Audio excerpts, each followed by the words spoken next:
What is up, ladies and gentlemen? Namaste, Namaskram, Ram Ram Ji. Welcome back to my YouTube channel. If you are new, make sure to subscribe. I'm gonna check out. She tried to insult India. Sadhguru shuts up an angry reporter in his own style.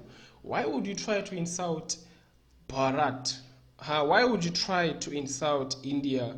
This is a beautiful nation, but we all know. Let's check this out and let's see why exactly was she angry and what was the whole point of all this. So tell me what you think in the comment section down below, man. I appreciate you all, much love, and I will give my thoughts at the end. Let's go.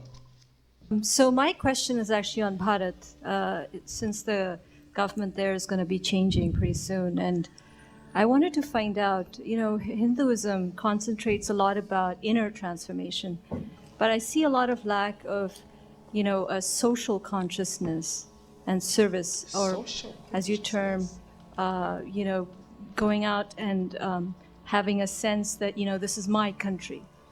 What do you see needs change in India? No, not… Why do you come to this conclusion that it's lacking?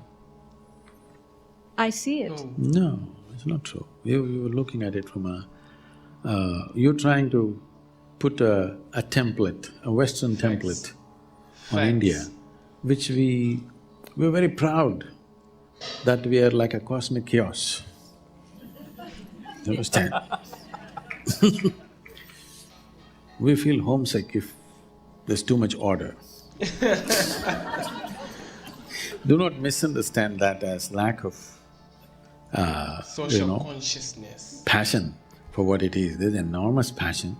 You should see, you just see, there is no other nation where such a large democratic exercise happens the way it happens in India. No other country on the planet can fulfill Agreed. that, believe me.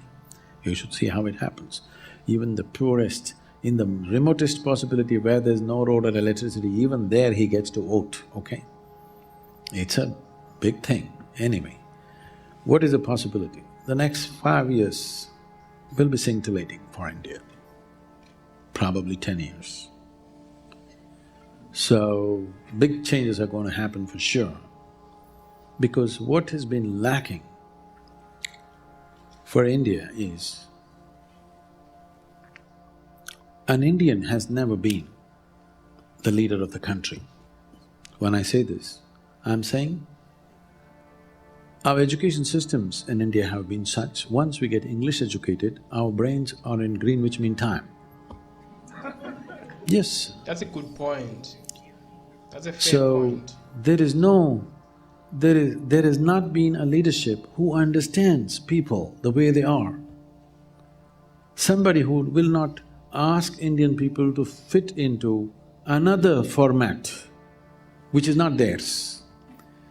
They made ordinary people feel ashamed just because they don't know how to speak English.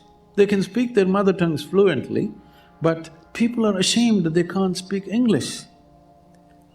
When you… see, nation is just an idea, let's understand this. It's not some God-given thing, it's just an idea. It is. If you invest certain passion in this idea, nation becomes strong. When you're ashamed of being who you are, how will there be passion about it? There is no passion. For the first time, we are having a leadership which is passionate about who we are, okay? This is very important. This is over a 10,000–12,000-year-old culture which is so complex that you cannot put it into simple logical analysis that you normally put other societies into, because it is too complex and it's too multi-dimensional, multi-ethnical, everything multi, okay? It needs a very organic leadership, not a synthetic leadership which drops there because somebody is somebody's son or daughter, okay? That's what has happened in the last 30 years. Sadhguru never disappoints. I know you guys agree with me on this one. He never disappoints, man. He replied this slowly but surely, in simple steps so that she understands. Firstly, I want to talk about social consciousness. Social consciousness is like, consciousness that you are sharing. Okay, this easier example is like, let me just shift these words. It's consciousness that you are sharing as a society, in the society, like being aware of basically your neighbor, being aware of everybody around you, being aware of the people. So you're saying that India is lacking awareness, like the people are lacking awareness of each other, and that I think is not true. That I think is not true to some extent. That might be true, but it's a different way, it's a different circle, that one, right? And I think that when it comes to social consciousness, the people of India are really conscious about this, their societies and their, the people, and everything that is around them. Now we come back to, Sadhguru. He really explained this 100%. I mean, there is no need for me to do this, but obviously I would need to just give out my thoughts, what I think about this, and what exactly is there. But I love it when he said that, it hasn't been ruled by an Indian, and it didn't mean like an Indian, someone who was born in India. No, he was explaining about someone who is able to own, you know, our ways, someone who's able to be like, okay, this is how we move as Indians, so that's how we're gonna do this.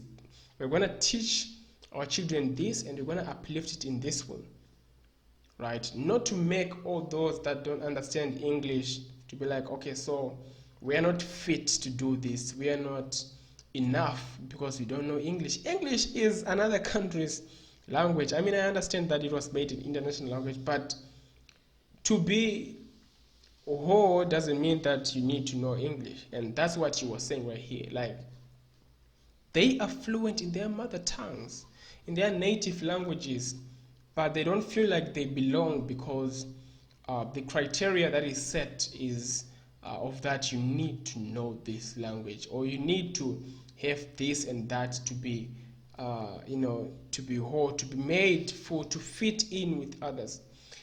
For example, like what he said initially, like you're trying to put this template, this Western template. It's like how things go on in the West, in Europe. That's what they, okay, you guys, you see how socially aware we are where we are in the West. Why are you not like that? It's like that's the question. That's why he said you are trying to give us your template so that we can live like this. And he explained it in the most craziest way, like we feel homesick if there is too much order. That's true. That's India for you. And they understand how they do their things like this. As an outsider, you might come here and be like, this is different, this is crazy, what's going on here? But that's how it is, and you just gotta leave it like that and move on with your life. Just embrace it, absorb it, and you will love India. Anyway, don't insult India if you don't know the facts, if you don't know what to say exactly. Anyway, much love to you guys. I appreciate you all. Stay good. Peace and love, man. Peace.